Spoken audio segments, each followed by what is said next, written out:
클라이언트의 현재 대표를 맡고 있는 조준호입니다. 오늘 저희가 지금 현재 미국에 출장을 와 있는데요. 오늘 매우 특별한 게스트를 모시고 미국 RFP에 대해서 함께 얘기를 나눠보려고 합니다. 그래서 옆에 모신 분은 이제 닥터 밥 프레이라는 이제 무려 38년 동안 이 입찰 업계에 있으시면서 정말 이 많은 일들을 하셨고 프로젝트 수주 규모만 봐도 83억 달러 정도 규모가 돼요. 그러면 무려 이제 조가 넘는 그 프로젝트를 이제 수주를 하신 거죠. 그리고 저희가 오늘 모신 이 곳은 바로 밥이 지금 살고 있는 이 집으로 저희가 초대를 받아서 함께 여기서 얘기를 나누려고 합니다. 그래서 여러분 오늘 참여해 주셔서 정말 감사하고요. 지금부터 이제 시작하도록 하겠습니다. Good morning, Bob. Thank you Hello. so much for inviting us today. You are most welcome. It is such a great pleasure and honor to be here with you, such as a legend of the RFPs and proposal director in the U.S. market, and thank you so much for inviting us today. You are most welcome. Thank you. And then we have such as a member, such as joined today, more than 15. So can you briefly introduce about yourself? Certainly. Korean audience, they are very interested in it. Thank you. Hi, I'm Dr. Bob Frey, and I have been engaged with proposal development professionally for the past 38 years. I have formed my own consultancy, Successful Proposal Strategies, 18 years ago. And during that time, I've supported approximately 105 unique customers, small businesses, mid-tier businesses, and Fortune 500 companies. I have worked in support of international proposals as well as U.S. Federal government proposals. And what I like to do is look for similarities across different types of solicitation documents, and there are indeed similarities.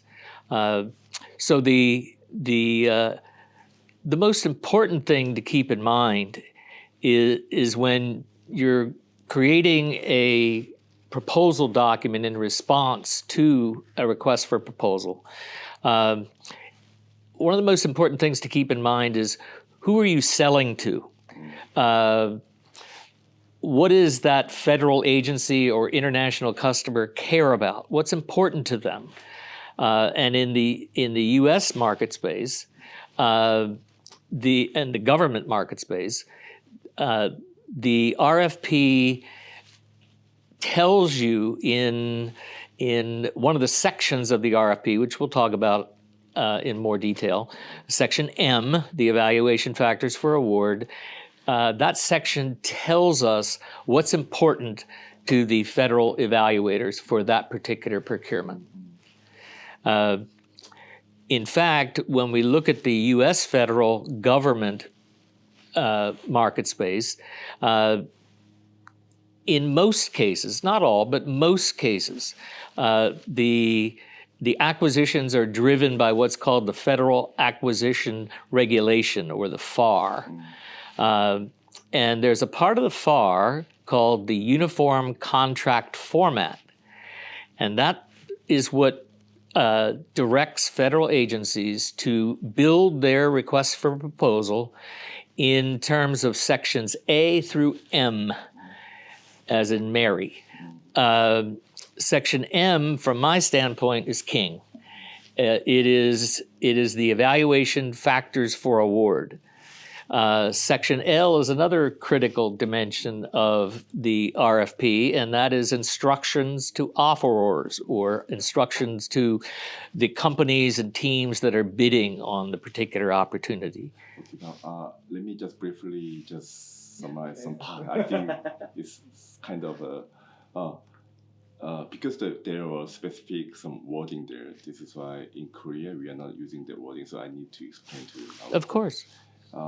여러분 섹션 M하고 섹션 L 뭐 당연히 RFP 볼 때 그런 스코프 오브 워크 주요 요구사항 이런 거 다 중요하지만 일단 밥이 여기서 말하는 섹션 M하고 L은 섹션 M은 이제 그 우리 평가 요소, 평가 방법, 평가표 이런 것들에 대해서 고객이 원하는 것들을 우리가 어떻게 작성해야 되는지 이거 되게 중요하게 생각하고 심지어 이게 스코프 오브 워크보다 더 중요할 수 있다.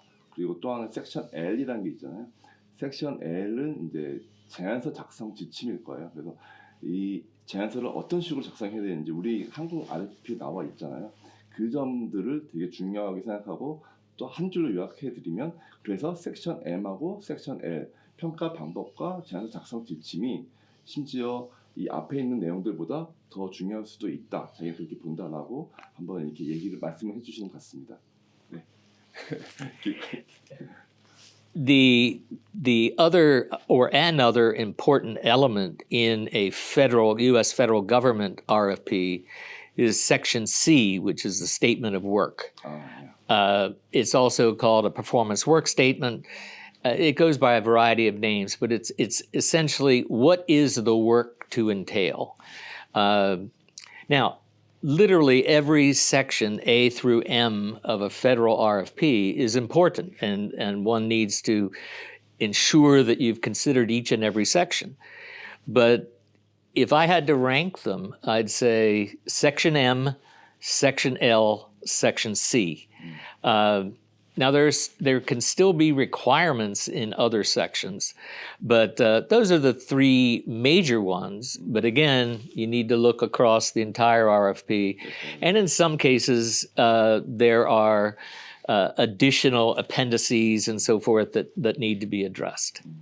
Now, if I were going about, and it doesn't matter in the U.S. federal government market space, it doesn't matter whether you're pursuing work with the Department of Defense or Department of Energy or NASA or Federal Aviation Administration, you're going to see commonalities across the RFPs, not just in terms of sections A through M, but you're also going to see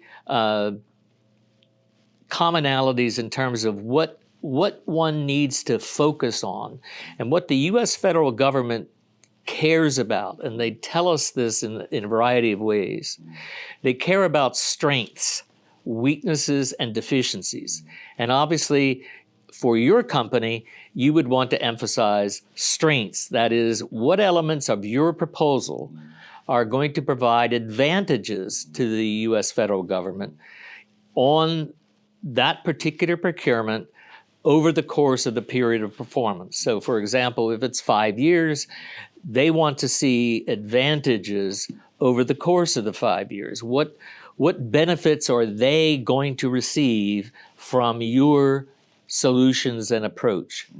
And that's what we always need to keep in mind, is focusing on what does the government get out of our solution, of our approach, of the people that we choose to include as key personnel, as the past performance references that we provide that show that we have done this type of work successfully for other customers.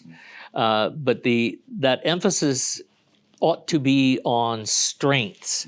And frankly, that's how when I do work with my customers, I'm always focused on how can they get strengths from the government evaluators?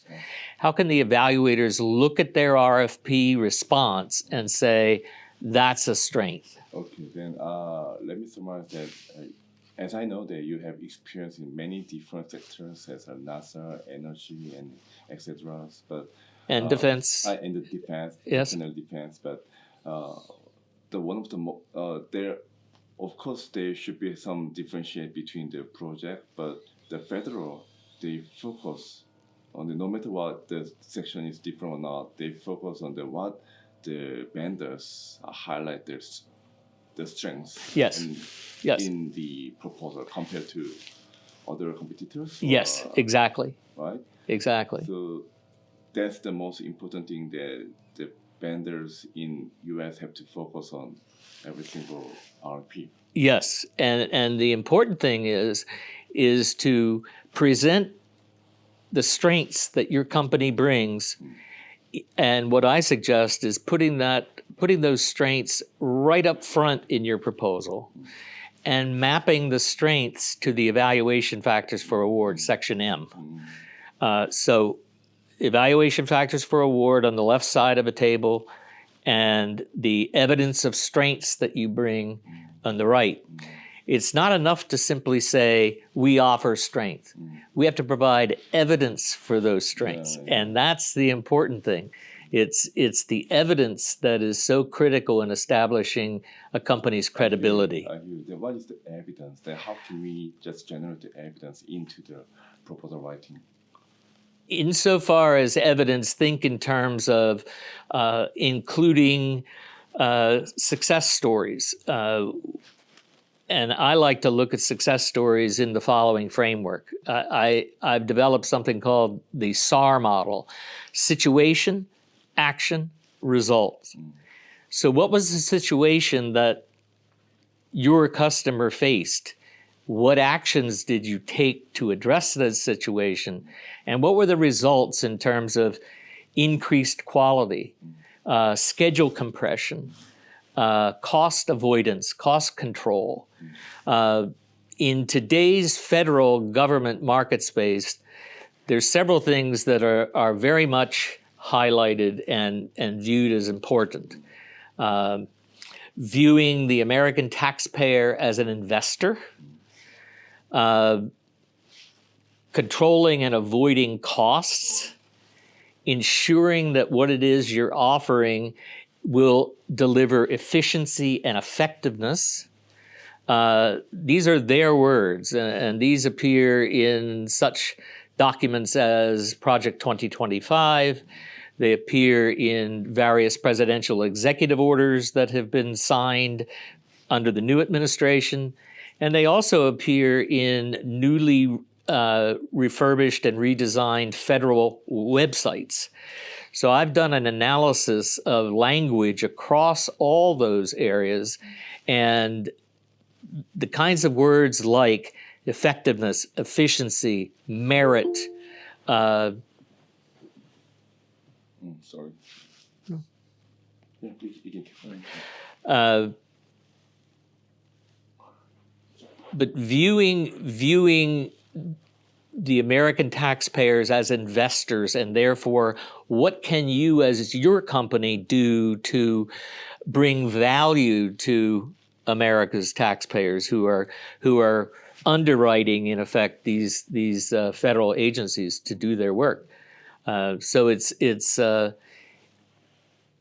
at this point in time in U.S. federal acquisition, those documents like Project 2025, the executive orders, and the revised websites, I think are critical to make your company aware of them and look for the language that they have used and use frequently.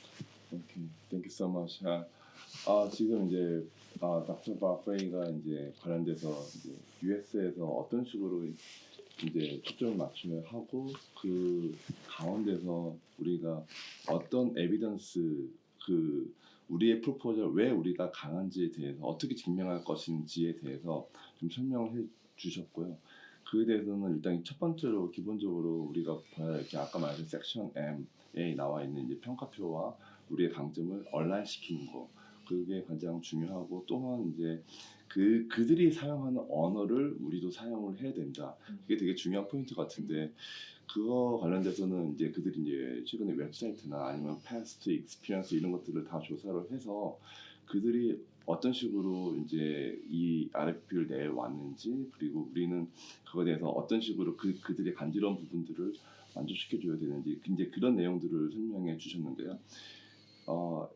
이렇게 또 설명해 주시는 이유가 사실은 이제 잠깐 아까 설명해 드리려고 했는데 말하는데 사실은 이제 밥이 이 프로포절 이제 석세스풀 프로포절 전략에 관련된 이런 책을 지금 6번째 지금 만드셨어요. 그러니까 38년째 자기가 경험한 내용들 바탕으로. 그래서 지금 말씀하신 것들이나 이런 것들에 대해서 공통적으로 저기에 책을 많이 사용해서 굉장히 전문적으로 이 파트를 만들어 오신 미국의 산 증인 같은 분이세요. 그래서 이제 이런 공통적인 걸 말씀해 주셨고, 이제 지금부터는 조금 더 이제 좀 특별한 산업 분야에 대해서 아니면 특별한 RFP 분야에 대해서 제가 조금 더 한번 물어보도록 하겠습니다. As I briefly, not the whole thing, but briefly explain about what you have mentioned to us, and then that is also very like a similar experience in Asia market.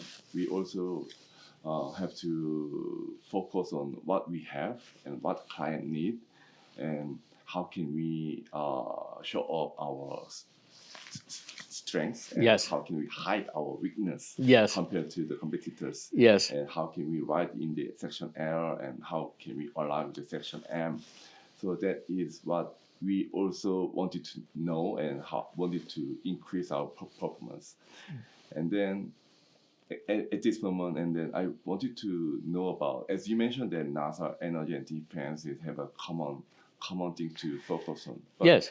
is there any differentiate between them? Because many of our Korean are really interested in like NASA and defense, because NASA is the uniqueness Yes. agency in the U.S. market. Yes. And these days, Elon Musk is also Yes. focused on NASA. So everyone was excited in that kind of a project. What kind of project is open in NASA? And defense is also, as you know, that Korea have a special some environment. Yes. U.S. military is based in the Yes. Korea, and many of the states in Korea. So they also wanted to know how can we enter into the like military service and defense area. So this is what our Korean audience should be interested. Okay. Well, if I may respond, I did want to focus on a few more commonalities before we Oh yeah, sure. jump Yes, into differences. But in most every federal RFP, there's going to be a requirement for a technical discussion, yeah. management, past performance, pricing, and as part of management, that's going to include such elements as staffing, insofar as phase in or transition in and transition out. You know, how are you going to take over the contract from the current incumbent? But you can always count on seeing in some way technical, management, past performance, and price. Now, there will be differences across agencies in terms of what they will focus on, and there certainly can be differences in terms of specific requirements. But technical, management, past performance, and price are four of the common elements. Now, within technical in particular, there's always going to be some request for two main things: understanding and approach. And here's where so many companies fall short, is that they do not demonstrate that they genuinely understand what it is that the government wants to buy in terms of services or products. But so many times I read in proposals, because I review a lot of proposals for companies, and so many times I read, we understand that, and then they go on to say in the proposal what it is they understand, but it's more or less just mirroring back the language from the RFP. It's not showing any genuine understanding. To demonstrate genuine understanding, you really need to have an in-depth knowledge of the... 유정환님 그 마이크 그 중간중간 마이크 좀 관리 좀 해주세요. 마이크. 유정환님 됐습니다. 네. In order to demonstrate genuine understanding, you really need to have knowledge of the customer's mission, their technology roadmap, for example, their strategic plan. I always like to look at when an agency leader speaks before the U.S. Congress and leveraging the language that appears in their speech.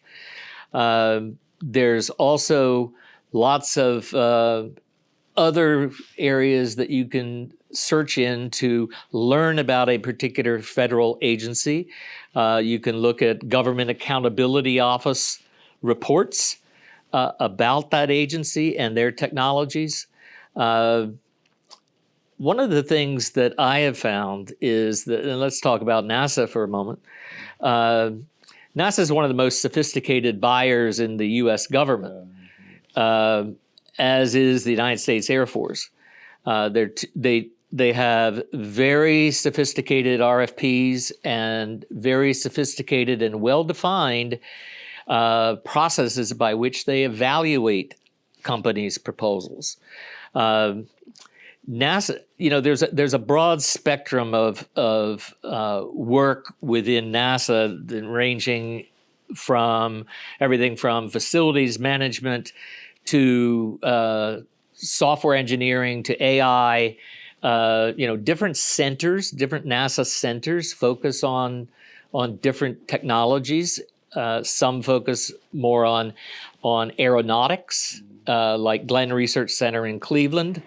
Some focus more on robotics and AI, and that's Ames Research Center in California. So it really, depending on the work that you're pursuing, it's really important to learn about not just the agency at the NASA level, but also at the center level, like Ames or Glenn, and then also at the level of if at all possible, having interaction with is the best, but we'll just say interaction with folks at the branch chief level or the division head level. The more we can learn about the customer and then reflect that understanding in our proposal, the more credibility we have, the more that the federal evaluator is going to say, aha, that company really understands what I care about and where I want to go. Because we have to remember that contracts are not static, they're dynamic. I've seen contracts that have a period of performance of 18 years. Most of the times it's 5 years, but I've seen Air Force contracts that have been 18. And technology changes over time. Now, also in terms of other areas that the federal government cares about, we talked about understanding, but they also care about approach. And one of the things I have found for preparing approach sections of your proposal is to think in 4 terms: people, processes, knowledge, and technology, tools, and techniques. Because when you think about it, any technical approach can be conveyed in that manner. What people are going to be doing the work? What labor categories? What types of training do those folks need? What processes are we going to be? Are we going to be applying a specific process that is industry recognized, whether it follow like a plan, do, check, act process, or something else? Knowledge, think in terms of what skill sets, what certifications do the people who are going to be performing the work need to have, And then the tools, techniques, and technologies. What are we going to be using and applying and implementing to actually do the work, and with what results? The whole thing is about producing positive outcomes and results for the federal government that they care about. And we know from, for example, past performance questionnaires that are required in many federal proposals. They care about quality, schedule, cost. And we also know that from the CPARs, the evaluations that government agencies do of prime contractors, where they have sections in the CPARs reports, which stands for Contractor Performance Assessment Reporting System. And they have sections entitled quality, schedule, cost. So we know those are important. And so it behooves us to include those elements in our proposal. Now, for approach, I always think of approach in terms of there's got to be some type of diagram to show a flow diagram. What are we going to do? What result is that going to provide? What are the interdependencies, that type of thing, and to show that graphically. And I know that in a number of federal proposals, there are certainly page limitations. There used to be word limitations, but now it's more page. And so graphics allow us to convey complex information, but in a very small bit of space. And so I would recommend that companies consider, how can we convey this idea or set of ideas in a meaningful graphic that allows the evaluators, the government evaluators, to understand, okay, they're going through these 6 steps, and there's these inputs, these outputs. These are the people that are going to be involved. This is how they're going to communicate with us as the government. And so I would recommend for approach sections that they include, in addition to people, processes, knowledge, and technologies, that they also include some type of flow diagram or diagrams. Okay, great.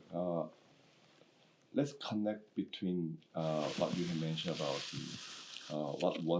what we have to focus on the RFP first, and also about next step was the understanding and approaching for the RFP. Then even in Asia market, in Korea, like understanding RFP is one of the most biggest challenge. That it is huge, hundreds of pages that we don't know which part we have to focus on to understand the RFP. And you have explained about very detailed about the part. And then, but if we have to focus on just one thing in the federal government RFP to understand, then which part is most important? Like what you have mentioned, like section L and C. If we can understand that part, it's the first try that we can try at the very first beginning. I think that there's oftentimes in federal RFPs an introduction that provides an overview of what it is that the procurement is about, and so that's important to get a grasp of. Also, we know from Section C, the statement of work or performance work statement, there's descriptions in there that will help us better understand what they're asking for. But so the RFP itself can be really a gold mine of information about what it is the federal government wants to procure. And so I always emphasize reading and rereading and rereading the RFPs, and I any sort of software that can distill an RFP and present it in a way that's easy to digest, I see as a good thing, because human beings with their limitations sometimes don't see what software can, in terms of specifically relationships across words and terminology. So but no, the RFP itself can be a great source of insight, and we ought to emphasize it. What my message is, though, that the RFP takes us to a certain level. Understanding the RFP takes us to a certain level, but it's that knowledge of the broader context in which that customer, whether it's the Army or whether it's NASA, are operating in, and what their current as-is environment is, and what their to-be over time environment is. The more insight we have into that, the better proposal we're going to be able to write. Now, insofar as specific differences across, say, Air Force and NASA, all federal agencies are focused on their mission. Their mission. And so understanding what it is, what their mission is, and how their mission relates to the particular RFP is critical. Every federal agency, U.S. federal agency, cares about meeting the mission, whether that be NASA or the Air Force or the Army. Is it agency's mission or the project mission? It's more agency mission. Yes.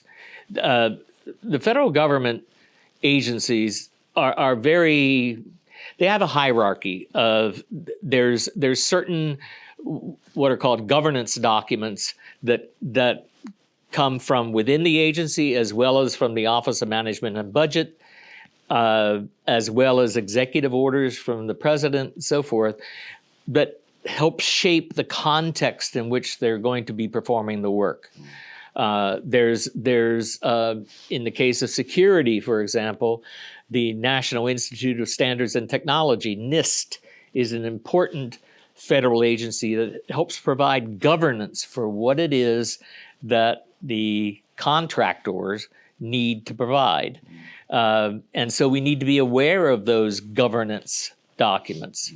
We need to be aware of, in the case of a specific agency, let's take NASA Ames Research Center, who are their stakeholders? Okay, they're providing services, but to whom? And the more we can understand their stakeholder community, that's a good thing. And one of the things that I did in my most recent book is to help connect the project management body of knowledge, PMBOK, with RFPs. There's a lot of connection, and APMP has a body of knowledge that is also very, very useful, and I would encourage people who are, and companies who are pursuing work with the U.S. federal government to leverage the value that APMP can provide, not just in terms of the social interaction and professional interaction, but also in terms of the body of knowledge that is accessible through the organization. And that's accessible internationally. That's not accessible just in the U.S. Yeah, I hear you. Thank you so much. We have one question, right? Can we just interact in real time to what they mentioned? Of course. Can you translate?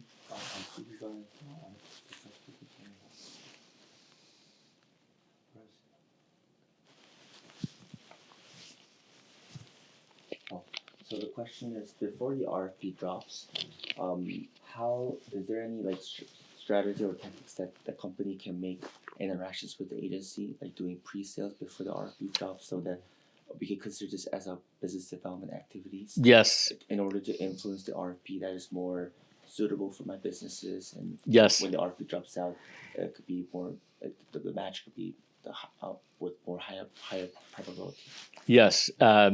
There's a function within industry called business development, whose primary job is to know the customer better than anyone else. Is that also same with the capture management? And I'll do that in just a second. So business development is focused on learning about the customer, their goals, their objectives, their what they like and don't like. You know, depending on the customer, they may not want a particular software solution. They might want another one. We need to know that. But that's the function of business development, and the more, you know, in today's post-COVID environment, it's oftentimes hard to get a face-to-face meeting with. So if you can do it virtually, that's good too. But we also have all those other resources I mentioned in terms of technology roadmaps and strategic plans and testimony before the U.S. Congress and so forth that we can learn from. The function of capture management in a business is to put together the set of solutions, and think of solutions as choices. You know, we're going to provide this technical approach versus another. We're going to structure our organization in this way and not another. So the capture management, that function, puts together those solution elements. And then proposal development is all about driving those solution elements into the proposals. Now, today, most proposals are delivered electronically in some way. It could be uploaded to a portal. In some cases, it could be still emailed. But even within the last year, I've seen proposals that have had to been delivered in hard copy form. So it really depends. And to continue with that mode, so in addition, within industry, there's 6 elements that need to work together to win proposals consistently. There's business development, capture management. Capture management also orchestrates the resources across the team, within a given company as well as across the team, to zero in on developing meaningful solutions. Then there's proposal development. Knowledge management I view as a critical success action within an organization.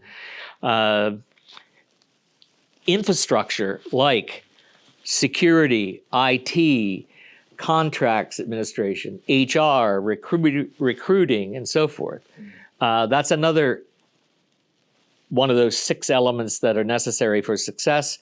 And then finally, operations, the people who are doing the work on the ground today. All of those segments need to work together in order to consistently add to a company's bookings, not revenue, bookings.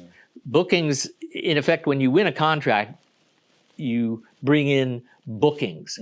When you perform the contract, that generates revenue. Yeah, right. Can I ask you one thing, that have you ever experienced about the business development and the capture management? And if yes, then can you just bring some best practice how you dealing with the Sure. Yeah. I've had the opportunity to accompany business development staff to meet NASA civil servants in Mountain View, California at Ames Research Center and actually participate in interviewing a variety of people. And then when the meeting was over, I generated copious notes and made sure that those notes became part of our proposal knowledge base for that particular effort. And then also made sure that key elements from what I learned were built into the proposal. So let me give you a specific example. I was working on an effort for Fort Huachuca, Arizona, for the Army. and I interviewed, the company had the contract currently and they were recompeting it.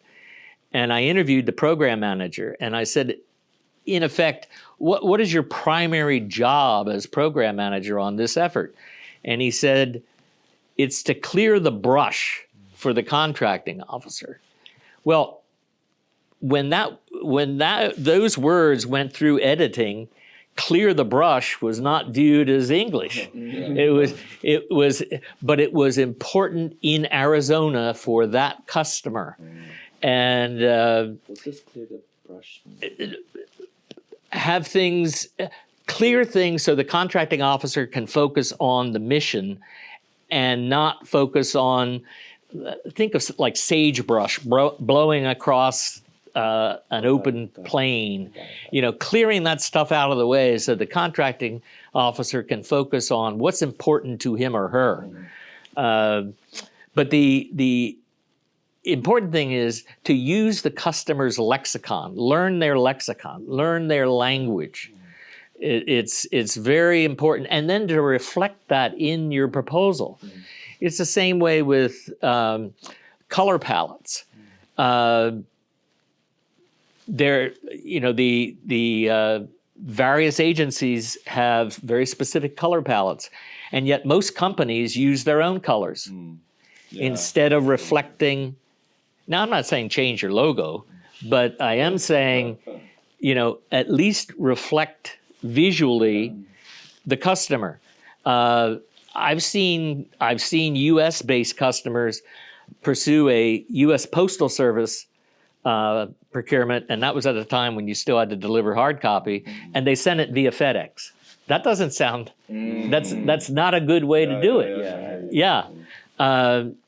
Insofar as capture management, one of the most important things that the capture manager ought to do is to write what I call a win strategy white paper. That is the precursor to an executive summary.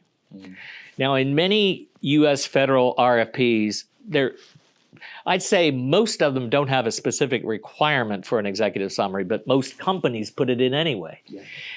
Here's what I would suggest. If you're going to do an executive summary, make sure it is placed at a point in your proposal that can actually be evaluated and scored, as opposed to having it as a separate executive summary that the evaluators can say, no, we're not reading that. Put it in so it has to be scored. But the win strategy white paper, think of it as 2 or 3 pages of narrative, not bullets, but of narrative that defines and articulates the key elements in a company's solution for each of the major areas: technical, management, and so forth, staffing. How are we going to approach things? And because thinking about that up front and maturing it, and oh, by the way, sharing those solutions with the federal customers up until the time of the RFP release, when you can legally. Once the RFP comes out in the United States, you cannot talk to the federal government about that procurement. You can talk to them about other things, but not that procurement. That would be against the law. So, but yes, you can have interaction, and you should have interaction. But it's... I have 2 follow-up questions. Sure, of course. So you talked about gathering information by offline, making relationship with the agencies. Is there other way that we can gather those information by online? Are they like scattered apart? Like not from the RFP itself, maybe from the government website or any other like third-party website? Do people gather informations in order to pursue their business development? Yes, they do. And again, I would say, look at the agency's strategic plan, technology roadmap, obviously their mission.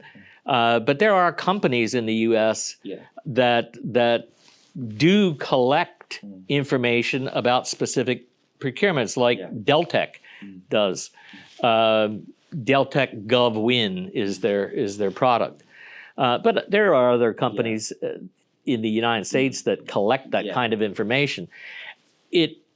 there's a cost to it. Yeah. But depending on the value of the contract, it can be well worth it. But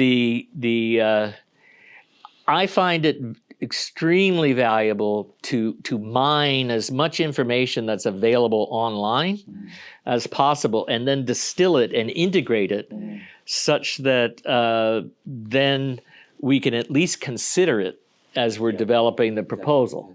Yes. So if you're going to those softwares that you mentioned, GovWin or GovWin IQ, or what are the information that those people have to focus on? Like, what are the information that they have to look for inside of GovWin or any other softwares? Well, one of the things, and this is particularly true for NASA.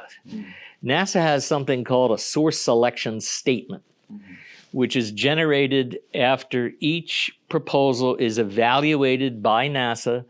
Then they create what's called a source selection statement, which compares each of the offerers and their strengths and weaknesses and their numerical score. It's always out of 1,000 mission suitability points. But the source selection statements, collecting previous source selection statements from a given center within NASA, for example. I'm not talking about something from 15 years ago. I'm talking about, in fairly recent time frame. Is a gold mine, because you can see what it was that NASA evaluators viewed to be important in recent history. The Air Force also creates what's called a source selection decision document.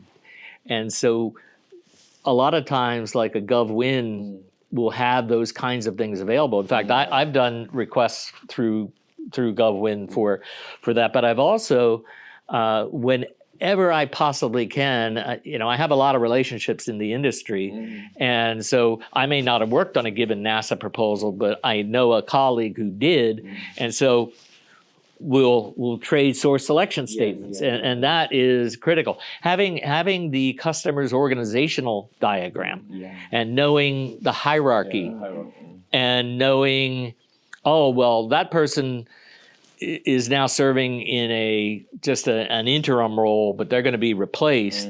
Having that insight is important in order to, for example, build your staffing plan, because you want to intelligently connect with the customer in your staffing plan. That helps go to understanding and demonstrate understanding. It depends on some agency how can collect that kind of information. Yes, it does. It does.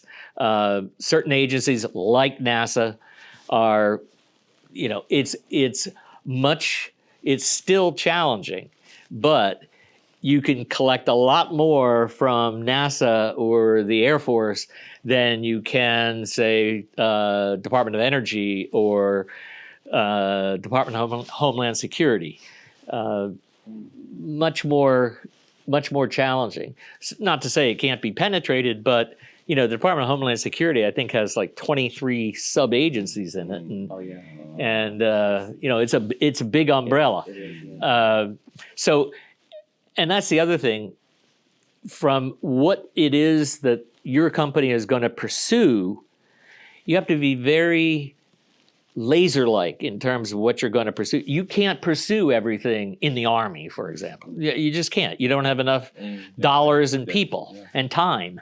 You just don't. So you have to make those bid-no-bid decisions intelligently and in a meaningful way. And I'd shared one of those decision documents that with you, Patrick. But too many times, particularly smaller organizations, they think, oh, we can go after that everything that sparkles, and it's like, no, you don't have enough time, resources, and dollars to do that. You have to be selective. And so, again, my guidance is be very selective, learn as much about that customer at the lowest possible level as you can, as well as at the agency level. And look, the business, human business is all about relationships. I mean, it truly is. Sure. And human business cannot be just transactional. Yeah, definitely. Yeah. It's not going to be sustainable. Yeah.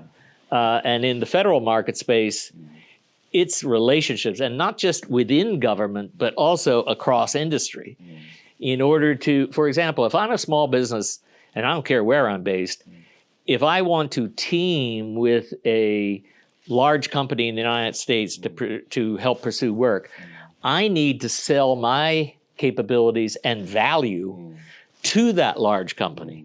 And when they issue data calls, for example, for a particular opportunity, I want to turn around things very, very quickly and communicate. And I've seen so many times where small businesses in the US, a large company will say, hey, we need the following 14 things. And they take too much time, or they give them 9 out of 14, and it frustrates the large company. Because the small company says, well, we're a woman-owned company. There's thousands of women-owned companies in the US. And whatever the socioeconomic distinction is, there are literally thousands of other companies like you. So you have to set yourself apart, and to do so in a variety of ways, not only in terms of rapid response to data calls, for example, but also how one portrays the company on social media and the web.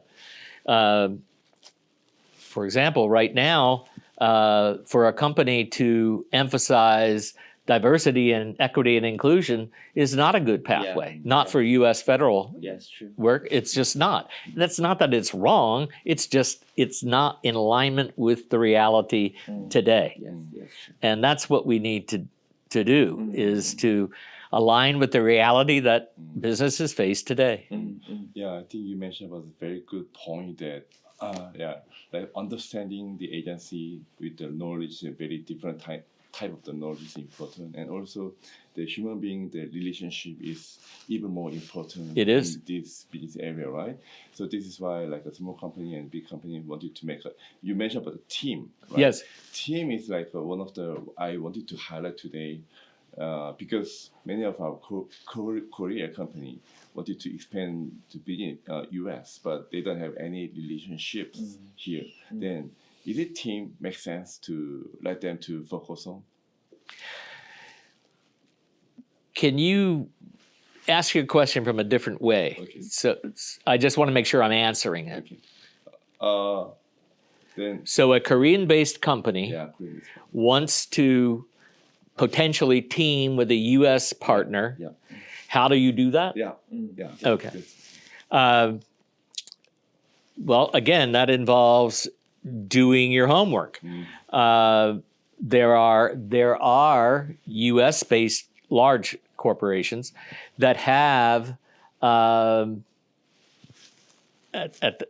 least more recently, they were called like minority business programs and programs to include other small companies, but you know, companies that do work in the federal space, they're, as of right now, they're still required to use a certain percentage of woman-owned, minority-owned. It could be U.S. veteran-owned companies in order to pursue a particular federal contract. So, again, it's focusing your value proposition as a small company. What are you going to offer to that large U.S.-based company, and why should the large U.S.-based company want to interact with you? And that is Very good point. that is something that you just can't. That just doesn't happen. Yeah. You know, you have to. It's like any sort of relationship building. Not every outreach results in a relationship. You know, and then sustaining the relationship over time. And one of the things that I know companies do with the U.S. federal government is that they will provide free of charge white papers to present their approach for a particular issue that the federal agency is facing, and that can be a great way to articulate the value that your organization could bring to a U.S.-based company. Is develop a meaningful white paper that conveys exactly what your business has to offer, and offer it to U.S. companies, but obviously no cost involved. Just this is what we can bring, and these are the solutions that we can offer, and one of the values that you'd want to convey is our excellent communication and ongoing communication, our responsiveness, our cost competitiveness. Those are the kinds of things that you'd want to emphasize. Yeah, so it means that no matter what the Korean company or US company, the big company doesn't care about where you come from. Just Right. care about what you can provide to us. Yes. Value proposition. Yes. What kind of solution we can team together to value up to our agency. Yes. Right? Yes. Okay. We have two last questions. Okay. And I think we can wrap it up. The first question is that, do you think there are like very critical things that all bidders have to analyze and look for, but that is like overlooked? Probably the most overlooked element of responding to an RFP is really developing an in-depth understanding. And APMP did a study a while ago that the top two non-price reasons why proposals lost was a lack of demonstrated understanding and a lack of a clearly defined approach. In fact, what so many companies will say, well, we did that for the Department of Energy, so we're going to do it for NASA. We're going to take the same things we did for Department of Energy and we're going to do it for you, NASA. And that's past performance. That's not telling NASA, here are the exact steps we're going to apply to deliver the support you need, NASA. And with understanding, like I said, so many times what I read is just a parroting back of the RFP. Is we understand in simple form. It's and I was working on a procurement out in Arizona that brings this to mind. The requirement was for a specialized type of truck, and so the understanding was. You need trucks. Our approach, we'll deliver specialized trucks.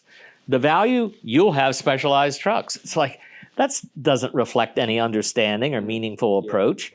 But I have seen exact quotes from the RFP appear in proposals, and that does not reflect understanding. And so I'd say if there's any non-price reason, I can't control the price, but if there's any non-price reason that companies need to do better on, it's demonstrating meaningful understanding in terms that the government customer cares about.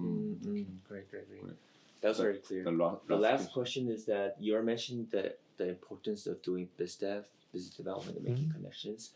Do you think there are still areas that cannot be covered by online or any like data out there, but still needs to be done by human relationships, like offline human relationships? Or do you think most of the things can be covered by online or data collection?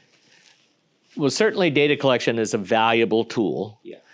But my guidance would be, whenever possible, try to bring about face-to-face interactions, or at least via some type of call platform. Whatever, whether it's MS Teams or I know the government uses MS Teams a lot, Yeah. but there's nothing like sitting in an office with a person and watching their body language, seeing what's on their walls in terms of awards and certifications and elements that are important to the agency. One of the things I like to do is to go on site visits when site visits are offered, in order to see what's on the walls. You know, is the emphasis on safety? Is it on communication? You know, and that becomes very clear when you're physically there, and you're never going to find that via online searching. So the more you can build human-to-human interactions, the better. So there are still areas that could be covered by online. However, the core essence has to be done by human relationships. It's always better that way. Yeah. Now, sometimes it's not possible. I mean, some agencies say, nope, we're not doing that. Yeah.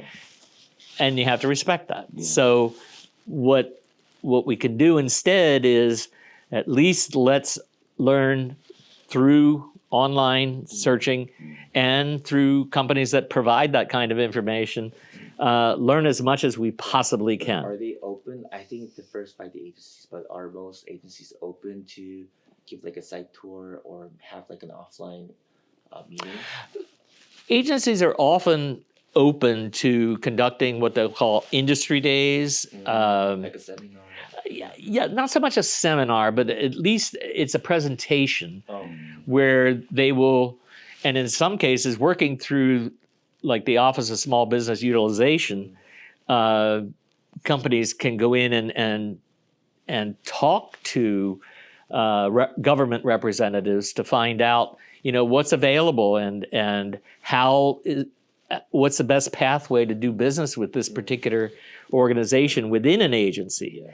But any time that a site visit is offered or industry day is offered for a given procurement, and you're pursuing it, I'd absolutely engage. Yes, those are the things that usually business development people are pursuing, right?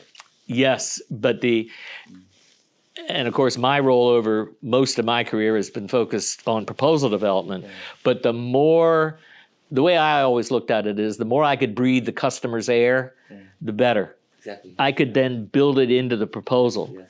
And that's why I love to go on interviews with business development people in talking directly with like the director at NASA Ames. Great. It's almost. I have one last minor question. I think we can wrap it up. Okay. A lot of people are saying that in this current time, because of the new administrations and also post-COVID, a lot of the human relationships and connections has been like broken, and people are thinking that they should build up their connections and with the agencies from the ground up. Is that true, or is it still not true? You know, there are still federal agencies where, even though there was a big push to go back to the office, are still, you know, not fully back to the office. And I know that for a fact, like at NASA Goddard Space Flight Center in Greenbelt, Maryland, the staff there, the civil servants, they're not all back, and certainly not back every day. So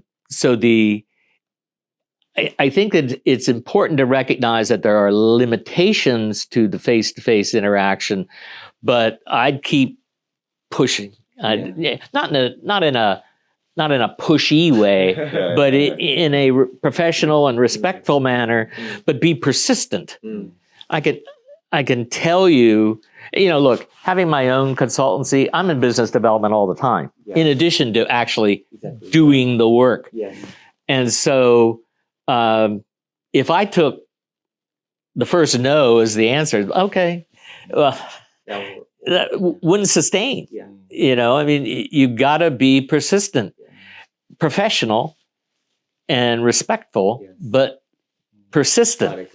And then also, you're not always going to get in with a division director. You may get in with a branch chief, or you may get in with a science lead, or it just depends. And And sometimes by talking with one person, you can ask them, well, who else should I be talking to? And learn from that.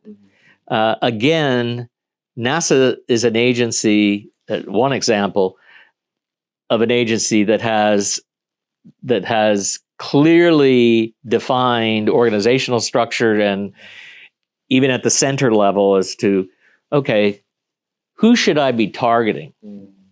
You know, you're never going to talk to everybody. So you have to, you know, be selective and realize, and you have limited resources and time. But the more you can reach out and be seen and known, and what can you offer them? Can you offer, like, for example, I talked about white papers. You know, they might be facing a persistent problem, and maybe your company can offer them well, at least here's 3 potential solutions you might consider, and offer it free of charge. You know, That's right. yeah. Oh, that was very helpful. Yeah, Yes. Very insightful. And then, Yeah, I think Junho, you can. yeah. 오늘 저희가 더 많은 질문들이 많은데 다 못 해드려서 죄송하고요. 근데 여기 질문을 더 남겨주시면은 저희 끝나고 밥하고 또 점심을 먹기로 해서 그 질문에 대한 답을 저희가 다 달아서 여러분들한테 다시 공유를 해드릴 테니까요. 여기 댓글이나 아니면 따로 저희한테 DM이나 카카오톡 그룹창에다가 질문 남겨주시면 밥한테 저희가 점심 먹으면서 계속 답을 받아서 전달해 드리도록 하겠습니다. 그리고 오늘 닥터 바프레이가 되게 아주 좋은 선물을 하나 해주셨어요. 오늘 참여해주신 분들을 위해서 정말 아직 개봉하지도 않은 이 책을 저희 오늘 방문객들한테 한 분 이제 전달해 드리려고 하는데, 저희가 여기서 직접 사인까지 받아서 추첨을 통해서 오늘 끝까지 남아 계신 분 중에서 이 책을 드리도록 하겠습니다. 오늘 밥한테 정말 너무너무 좋은 인사이트를 많이 받았고 여러분들도 그랬으면 좋겠습니다. 마지막으로 밥한테 이제 마지막 인사하고 오늘 세션 마치도록 하겠습니다. Yeah, thank you, Bob. It was Thank very you. insightful, and Thank then you. everyone was very satisfied, and they thumbs up. And Good. Thank you so much for giving us this very new age. Yes. And I will sign that for sign you. it for us. Thank you so much. And then can you just say the last word to our some participants? I very much appreciate you sharing your time with me today. I have been involved, like I said, with proposal development for 38 years. And every proposal I work on, I still get excited about. You know, I really do. I love this work. I love working on proposals and helping companies win. And but as I mentioned, it takes persistence, and you're not going to win them all, but you're going to win your fair share when you do the right work. And again, thank you so much for your attention today, and best of luck to you. Great. Let's win more deals. Thank you so much, Bob. Thank you. Thank you. 감사합니다.